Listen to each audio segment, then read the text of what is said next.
Hello everyone, welcome back to the Tent of Abraham. I'm Tamir Kreisman from Israel, and this is Parashat Chukat. This is the Statute. Before we begin, I would like to wish everybody a Chodesh Tov and happy birthday, America. All right, woohoo! Let us begin. This one is called You Think You Know, but you have no idea. The Lord spoke to Moses and Aaron, saying, This is the statute of the Torah.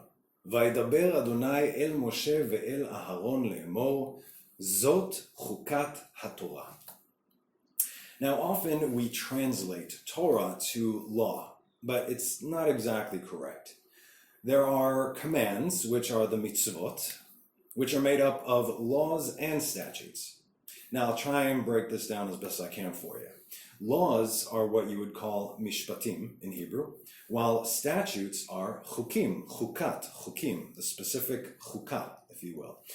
Now, even though they both fall into the category of commands, of mitzvot, God made sure to make a very specific distinction between the two. So if you ask any student of the Bible, what are the two most important commands in the Torah? What would you say? What is the first one? You shall love the Lord your God with all your heart, with all your soul, and with all your might. Right? This is the Shema Yisrael. Ve'ahavta et Adonai Elohecha b'chol levavcha v'chol nafshecha v'chol modecha. And the second one is what? Ve'ahavta l'reacha kamocha. Love your neighbor as yourself. However, this question was asked of Rabbi Akiva, and this is from the Talmud. They asked him, could you sum up the whole Torah on one leg, al regel achat? And he said, sure, no problem. Ve'ahavta l'reacha kamocha. That's what he said that it was. So what's the logic behind this? If someone says, I love God, and hates his brother, he is a liar. For he who does not love his brother whom he sees, how can he love God who he cannot see? And besides, the best way that we can serve God is through service to others. But many out there just look at these two commands and say, okay, I do that, I got it covered. But do you? That's wonderful. That's the easy part, knowing what they are. Anyone can quote those two. We all know those two. And yet, you seem to forget about the hard part. Let go of everything and come with me. It's the letting go of everything. That's the difficult part. Walk with me as I do, right? The walk, the halicha, are the actual commands themselves. Those are the mitzvot. The walk itself, the letting everything go, that is the halacha. That is the Torah. So these two commands of love God and love your neighbor are the source of the entire Torah. The 10 Commandments are based on these two commands, as well as every single law and statute in the Torah. The laws, the mishpatim, are commands that make sense to us on a basic level of understanding. Thou shalt not kill, thou shalt not steal, bear false witness, commit adultery, covet, and so on and so forth. Ben adam lechavero, between man and his fellow man. Now we have these laws today in almost every civilized country around the world. They make sense. But then we have the statutes, we have the chukim, which logically make no sense to anyone. And yet, we follow them. So why do we follow them? Well, because God said so. Just remember that. Can a society function properly if they do not keep Shabbat? Sure. Look at America, right? The holy day is Sunday. I mean, even in Israel, Shabbat, everything shuts down. Everybody does their own thing. Most of the country do not observe Shabbat according to every single law, but everybody tries their best. Nevertheless, as a country united, we don't do it. But in the States, they don't even recognize the Sabbath, right? It's a Sunday. So ask yourself this: is it immoral not to keep Shabbat? No, and that's between you and God. Is it immoral to cheat, to lie, or to steal from your fellow man? Yes. So one you owe God, the other you owe man. So what about sacrificing specific animals during specific times for specific reasons? Are we doing this today? No, we're not. Can we do this today? Not exactly. We could do it by reading about the korbanot. Given the fact that we cannot give korbanot today, we read about it and it is the equivalent of. Because God knows that we can't, again, this is by design. So, do we understand the purpose of the sacrifices? We're given a detailed description as to the purpose of each and every korban sacrifice. But the bottom line is they are called korbanot because they help us draw near to our Creator. The root word being karov, close, near. So even though we may understand the functions, we don't fully comprehend the spiritual reasoning behind most things. See, we think we know, but really we have no idea. So why, oh why, is our Parsha called Chukat?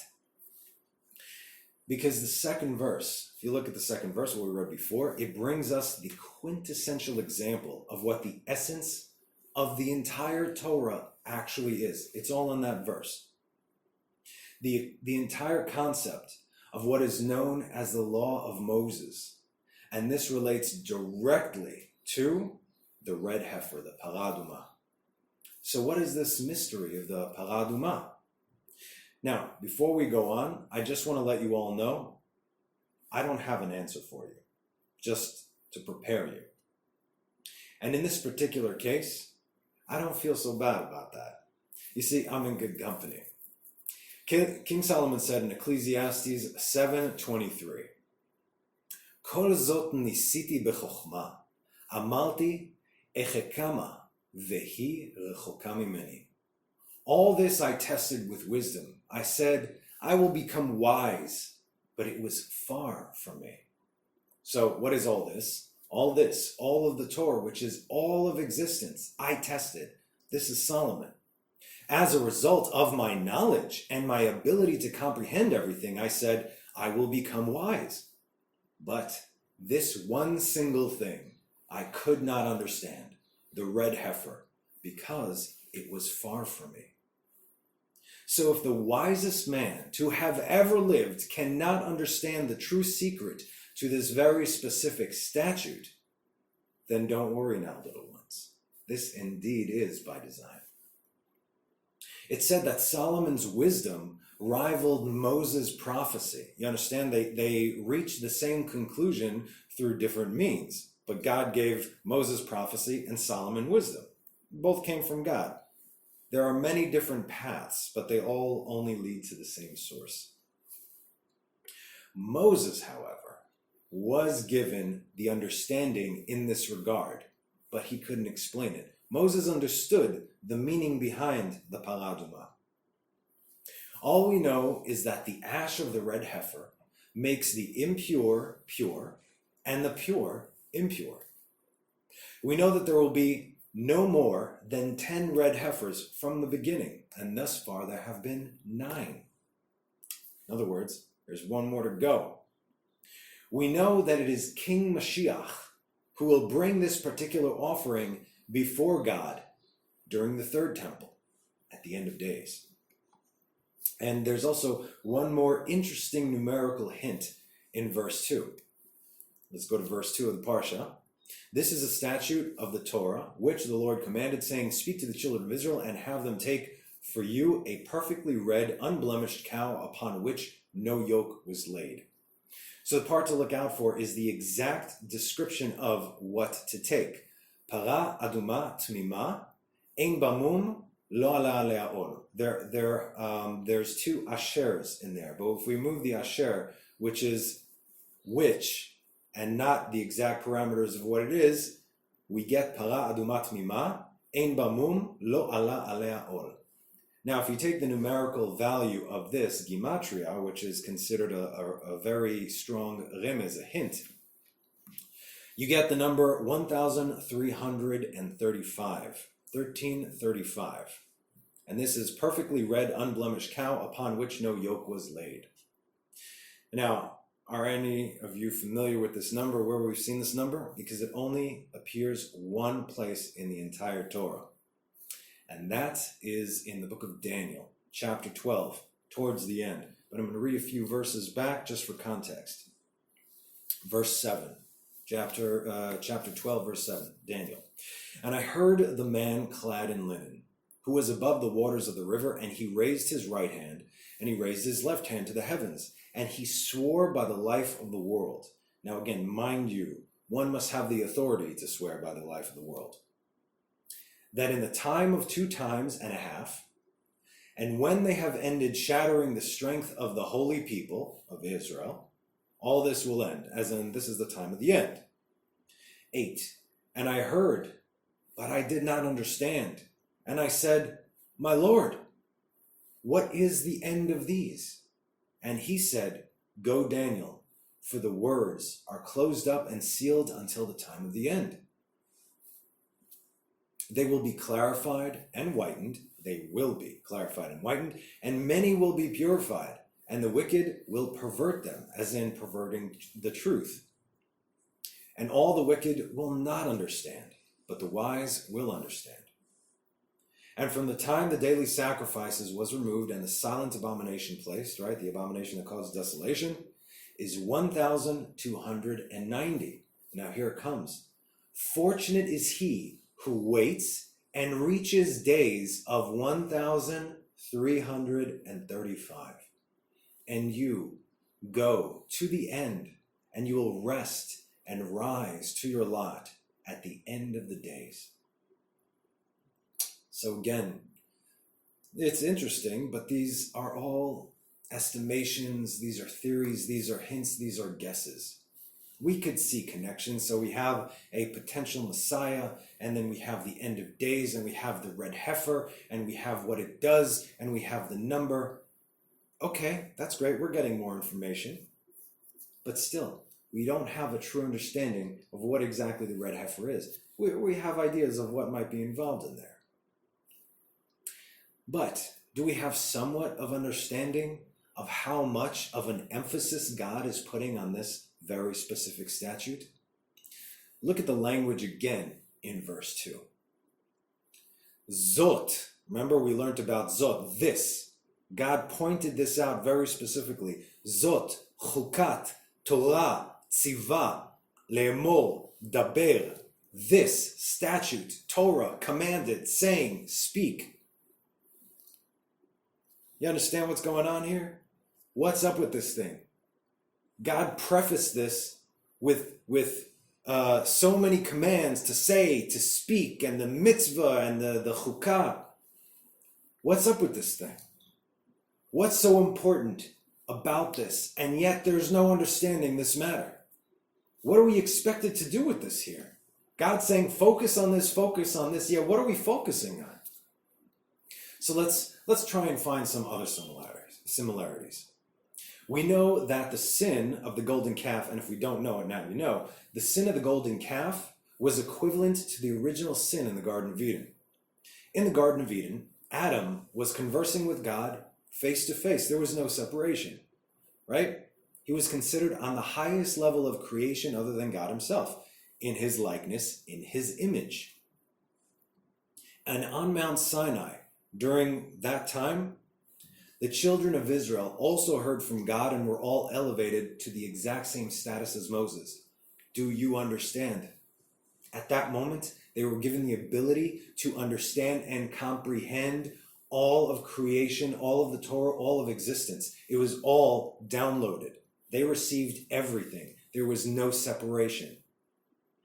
You understand how high that is? How high they were? Man, they all at one point transcended space and time to the level of Adam before sin entered into the world. That's what happened on Mount Sinai. Now, if they would, if they would not have sinned with the golden calf, that would have been the end of the world as we know it. There would be no Messiah, no grafting in, there would be no curses from the Torah, there would be no land of Israel, there would be none of these things. Everything that would come after that moment would not come at all. And the same goes for Adam, right? If there was no sin in the garden, we might have still been, riding bareback on lions and tigers, eating fruits and vegetables from the trees. But alas, Neo, what happened and couldn't have happened in any other way. How do you know? Dude, we are still alive. And we are indeed still alive, are we not? See, because there's the plan. And so if the red heifer might, and I say might, in our own very feeble and limited understanding, tie to the golden calf, they are both cows, after all, as a form of a reminder, reversal, redemption. So then, where is the catalyst to the original sin in the garden? It's right here in the Parsha. Turn to chapter 21, verses 5 and 6. The people spoke against God and against Moses. Now again, always remember, we discussed this in the last few weeks. Always remember that as far as the people are concerned, Moses is equal to God. They believed in God and in Moses' servant. The Lord's anointed, as far as the people are concerned, is equal to God. Okay. They said, why have you brought us up out of Egypt to die in the desert? For there is no bread and no water. Lies. And we are disgusted with this rotten bread. Then what happened? The Lord sent against the people the venomous snakes, and they bit the people, and many people of Israel died. So, behold, snakes. So let's discuss, right? First of all, did you notice how quick the retribution happened right here? One verse, people spoke. Verse 2, boom, they got smacked. Just like that. As soon as they opened their mouths to spew out venom against God, against his anointed, and his bread that gives life, whack. Moses didn't even have a chance to intercede over here before this whole thing happened. So why did this happen so quickly? So you got to understand, from the time this Parsha began up until now, we lost Miriam, we lost Aaron. The incident with the rock happened, where he hit the rock twice. Edom does not allow Israel to cross through its land, right? They say in verse 17, please let us pass through your land. This is 2017. Please let us pass through your land. We will not pass through the fields or the vineyards, nor will we drink from the water of the well. We will walk along the king's road, and we will neither turn right nor left until we have passed through your territory. Ki bederech hamelech nelech. And then 36 years had passed up until this point. So right now, what we are reading, this is the 40th year in the wilderness. We know there were 40 years in the wilderness. After this, they go right in. There's no more time to waste. God made good in his word that the entire generation that left Egypt would not enter into the land that was promised except for who? For Caleb ben Yefuneh and Yehoshua ben Nun. So, any excuse right now, any kind of disorder, heads are rolling. But in this case, we got snakes. Now, it doesn't say it in the English, but in the Hebrew it says, Hanechashim haserafim. In English it says poisonous snakes. In the Hebrew it says, Hanechashim haserafim. The snakes and the seraphim. So, what is a seraph? Do we know? A seraph comes from the word saraf, lisrof, to burn. These are fiery angels who have been sent along with these venomous snakes to poison the people, to bite them. But look what happens next. The people came to Moses and they said, we have sinned, for we have spoken against the Lord and against you. Pray to the Lord that he removes the snakes from us. So Moses prayed on behalf of the people. So first of all, let's recognize the recognition here.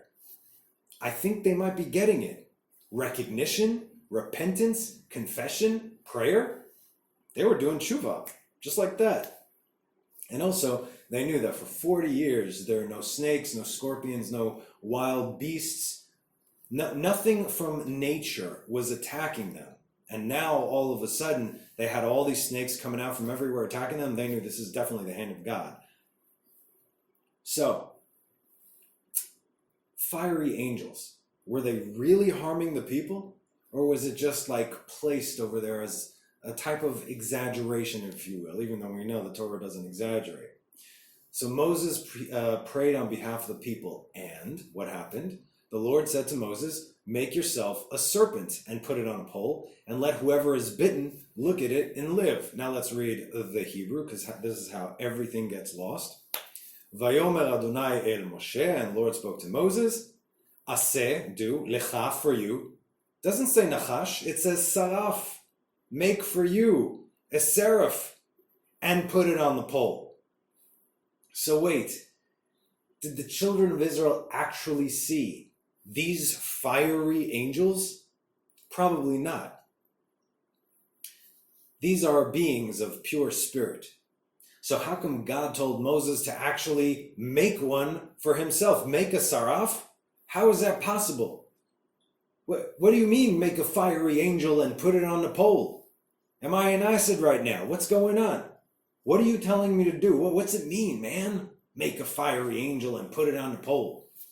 But hey, we got to follow the word of God to the letter, right? Right. So what does Moses do? Next verse. Moses made a copper snake and put it on the pole. Vayas Moshe nachash, snake, nechoshet, copper, vayasimeu al hanes. Okay, I'm sorry. Hold on. I have a question now. Can I ask a question? God straight up told Moses to make a fire angel, and Moses made a copper snake. Did Moses disobey God? What does the rest of the verse say? והיה אם נשך הנחש את איש והביט אל נחש הנחושת וחי. And whenever a snake bit a man, he would gaze upon the copper snake and live. Life. Right? This is what God told Moses. Do the seraph, and anyone that's going to look at it, they're going to live. Okay, no problem. So, did Moses obey God's command even though he did something different? Yes or no? I mean, you can't argue with the result. And Moses did the copper snake, and then whoever looked at it would live. God said, do this and they will live, but Moses did that and they lived. Are we all ready to bang our heads against the wall right now? What's going on here? Okay, how about some more thought-provoking fuel to our already well-consuming fire? Yes? All right, let's toss some more gasoline over there. Not only did the seraphim disappear in the Hebrew text, but so did the snakes. Now let's read the verse again in Hebrew. Vayas Moshe nachash nechoshet vayasimehu al hanes. I'm going to translate it exactly as the Hebrew says. Moses made a copper snake and put it on the pole. And whenever the snake, not snakes, the snakes bit man, not a man, man. Whenever the snake bit man, he would gaze upon the copper snake and live. There are no more snakes. There is but one. And the people asked Moses to remove the snake from them. And who is the snake that filled man with its venom? Where am I going with this? This is none other than the serpent of old, also known as Hasatan, the adversary. Our sages say that this serpent of Ma'ala means of the heavenlies, if you will, elevated status. He's the prince of the power of the air, whose domain is actually in the wilderness. Again, the wilderness is not necessarily just the desert. The wilderness is a place without the protection of God that man cannot survive. That's why the wilderness tries us, because we walk into that and we rely on God's protection. But without God, that's where the adversary gets us.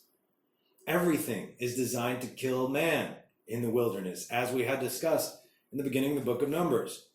Now remember, from way back then, the teachings that I gave on Parashat Chukat, there were two teachings. I said I was going to discuss this, so here it is. But again, before we go into this one, I also want you to know, this is actually for Moses to comprehend, not for you. We're going to go into it anyway, though. We'll see what we can get out of it. Again, we are very, very limited. You know nothing. My grandfather always used to tell, this is how he started a conversation with me. Tamir, you know nothing. Now listen up. God bless his memory. Okay, anyway, at this moment, when God tells Moses how to fix the situation, he immediately goes back in time. Where does Moses go? Again, it's boom. He sees it, he sees the language, and he is immediately transported to where? Exodus chapter 4. Let's read. ויען משה ויאמר, והן לא יאמינו לי ולא ישמעו בקולי, כי יאמרו לא נראה אליך Adonai. And Moses answered and said, but behold, they will not believe me, nor hearken to my voice, for they will say, the Lord has not appeared to you. ויאמר אליו אדוני, מה זה בידך? ויאמר מטה. And the Lord said, what is this in your hand? And he said, a rod or a staff. ויאמר השליחהו ארצה. He said, cast it on the ground. And he cast it on the ground, and it became a serpent.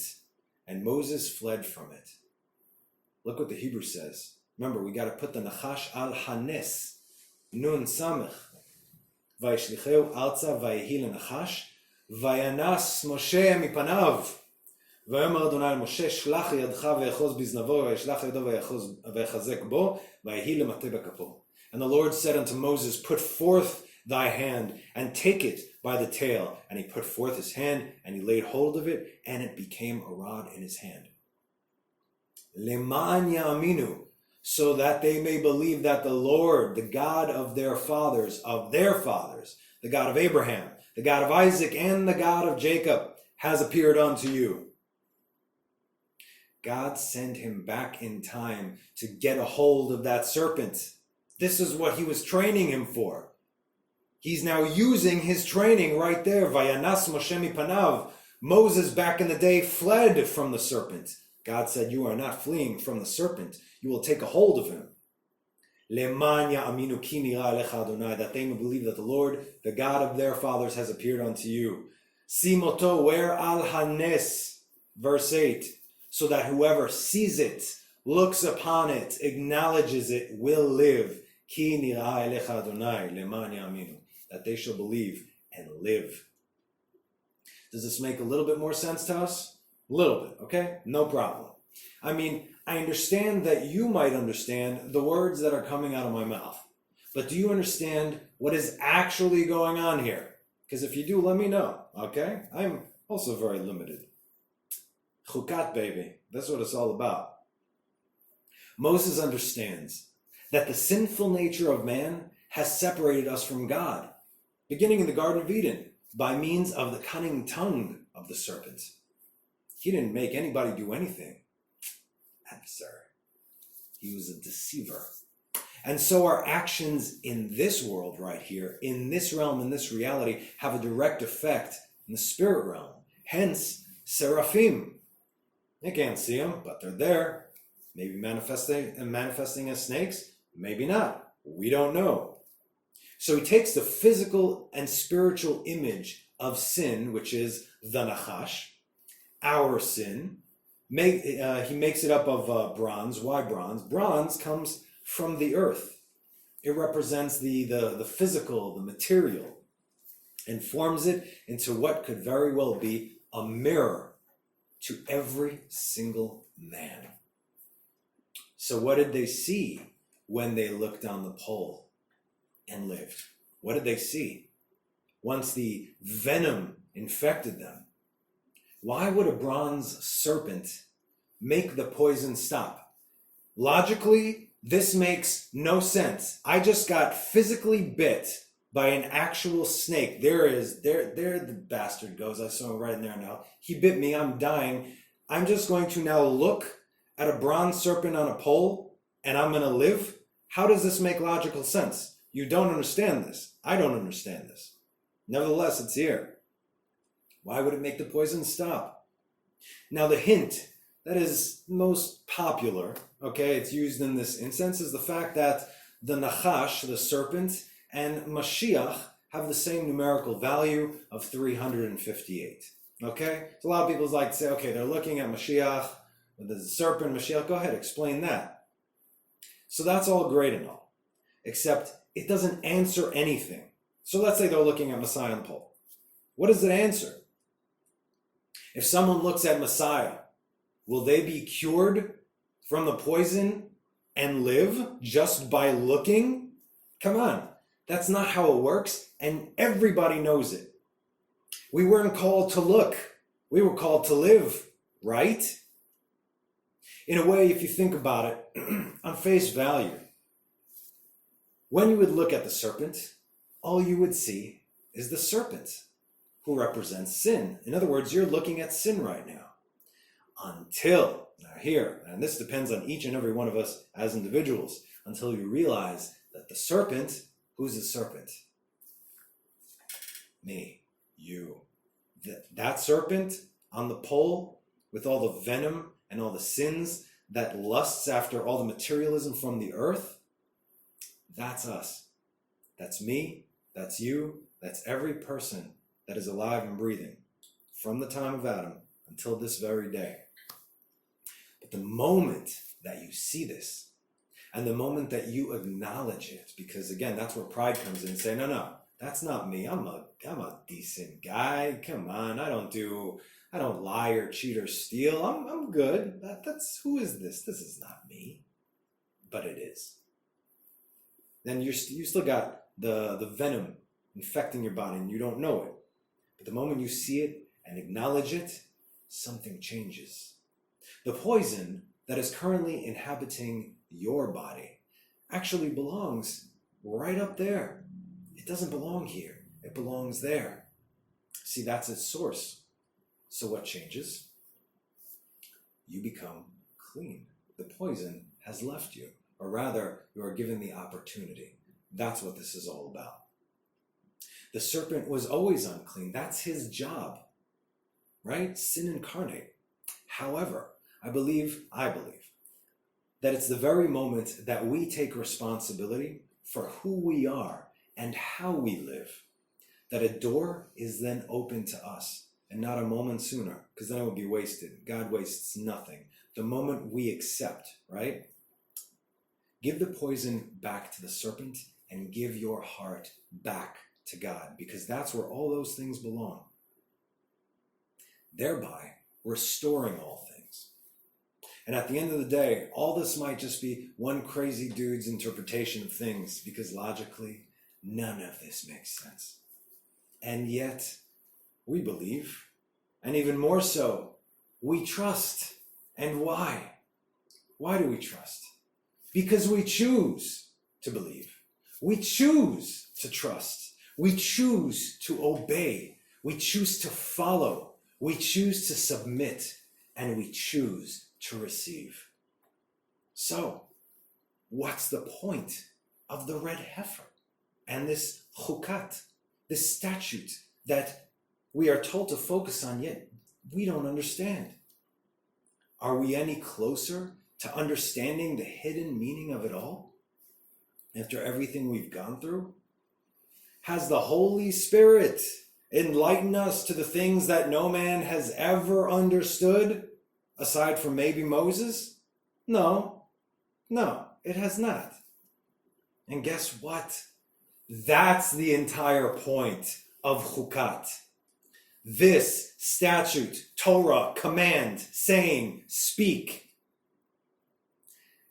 This is going 100% on complete and utter faith from our parts. That we can only understand the things that we understand and accept that which we do not.